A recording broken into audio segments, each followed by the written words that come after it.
Once there was a duke.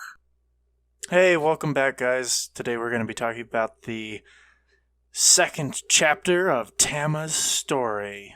So with that out of the way, if you like this content, please feel free to like, subscribe, share it with your friends, and make sure if you do subscribe, hit that notification bell so that way you'll be notified every time we upload a new video. Thanks, and with that, we'll get right on into it. As Tama stepped out into the sunlight, it was like taking a breath of fresh air. He had not left the citadel for over 8 months. He had gone on several excursions out to find new and natural remedies for healing. They were field trips that were sponsored by the citadel and other teachers who liked Tama and wanted him to be able to learn more and new things. As he started on his path, his orders were to head north. He knew that what he was looking for, Quasi-Quatan, would be somewhere in between a small Mentari outpost and the ocean of grass. The order had gotten a tip that the mountain range that separated the two hid Quasi-Quatan from peering eyes. It would be somewhere in the forests, just up the way, off from the village. He would head there first and ask the locals if they had heard anything or seen anything strange from the woods east of their location. As he began on his journey, and once he had his mission set in mind, he began to wonder about whose bodies were never found from his surrogate village. In particular, there was one, a young girl who he had a fancy for. Her name was Willow. He had never found her amongst the dead, nor did anyone from the Order of Virtuous Intent.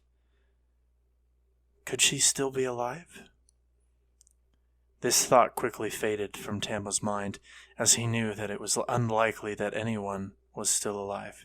If they had survived, they would have been taken by the bandits and turned into evil thieves themselves. Tama shook this thought from his mind quickly, as he could not bear the thought that any of his friends, any of his surrogate village parents, family members, could have fallen to this worse-than-death fate. Everything was black and white in Tama's mind. There was right, and there was wrong. There was law and order, and there was chaos. As Tama dove deeper into the wild country, he knew to expect resistance, creatures, beasts of every kind. Especially in the swamplands, there were to be expected not just alligators, but wild boars, and beasts of every kind that could be found in swamp marshlands. You never knew what waited around the corner. As he continued to travel, he set up camp just outside of the swamplands, north of the citadel. But something was different. Something was strange. Everything felt quiet, almost uncertain what the morning would bring. Tama set up camp. Did not light a fire as to not give away his position. The night was cold, but not uncomfortable. It was the end of summer now, so the nights weren't too bitter. As Tama pondered on his village, his mission, and everything that was to come, he slowly slipped into sleep and closed his eyes for the evening. Morning sunrise broke, waking Tama as he slept.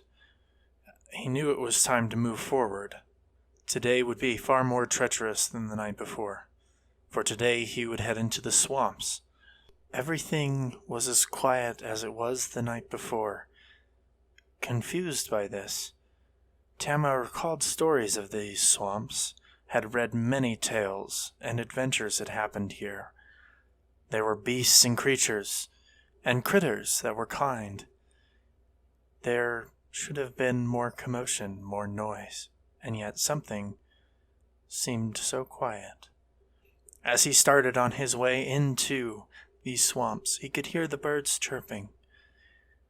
As the ground got softer and softer between his feet, it got quieter and quieter. Normally, there would only be monsters and beasts at this point, Tama thought to himself. What could have happened here? And then, as he took a few more steps forward, he saw a corpse on the ground. It was of a wild hog, a boar, and it was not the only one. He found another, and another, and another, and one that looked like it had been driven straight through by a mighty spear, thrown by a strong and fierce warrior. Tama was almost relieved that the creatures had already been dealt with by someone else. However, Tama feared, what if this someone else was not friendly to the Order, or to his mission and cause to find Quetzalcoatl? He quickly shook off this dread that had begun to overwhelm him, and continued on his journey. It seemed like there was a path trodden here, by someone who had come before him, heading north. Relieved, Tama decided to follow it, almost curious about what had disbanded all these creatures and all these beasts. As he followed this trodden path, he found safe travels in and through the swamps until he reached the other side, where the ground began to harden and the pungent odor had been reduced from the swamp. That wasn't so hard, Tama thought to himself, almost speaking aloud. However, I didn't actually do anything. There was a small village named Asheville, just up the way. He knew that if he could reach that, he might be able to ask some of the locals what had happened there, if they even knew anything. As he continued on, he approached the village, trying to figure out what had happened. An eerie smoke loomed up from the north before he even reached the village. Knowing that something had happened, Tama increased his pace to reach the village quicker to investigate. As he arrived, he was surprised to find fires being put out, and almost everything was well. There was a small band of adventurers there that had aided in the protecting of Asheville. "You there! What happened here?" Tama asked one of the locals who was pouring a bucket on some amber coals. "I don't really know. There was a couple of adventurers down the way. They fought off some of our raiders. We've been having some issues here lately," the man replied. I must find these adventurers, Tama thought to himself. As he hurried down the path to find them, he saw a fighter woman in full plate mail armor standing in the middle of the road. She was loud, boisterous, proud of what they had just accomplished. With her, there was also another woman, not dressed in armor, but in skins and all kinds of tribal attire, and a ranger, too, in leather and padded armor. 3 more men approached from the side.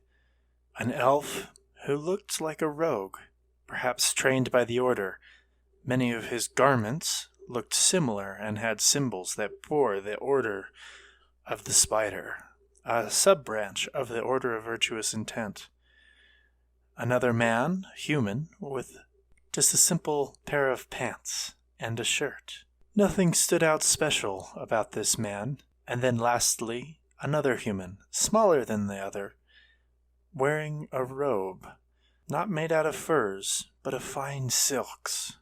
"Well, that'll teach Marcus and his goons to send more people against this fine town," said one of the men. "Hey, who's that guy over there?" he said, gesturing towards Tama. "I am Tama. I've come from the Order of Virtuous Intent. What happened here?" Tama asked, as this party of adventurers answered him, explaining that there had been a bandit named Marcus, who led a camp of bandits that were just outside of the city, who had been interfering with trades and the goods coming and going from this small town, Ashvale was known for its bogberry wine, the finest in all of the Montari Empire. The hooded elf approached Tama and said, "I am Adishar. I am from the Order of Virtuous Intent as well. We were dispelling these bandits. If you would care to join us, please take this horse. We have acquired them after dispelling a few of the horse riders, bandits, and let's just say they won't be needing them anymore. We'll head to the camp and finish this once and for all." And the party all agreed. Well, that'll be it for today, guys. Let me know what you think down in the comments. Please feel free to like, share, comment, of course, subscribe, hit that ring bell. I will be posting every day, so if you enjoy this comment, make sure you check back, because we will be posting every day, except for on the weekends, every weekday, I guess I should say then. Yeah, and share with your friends. Thank you guys so much. This has been Duke of D&D.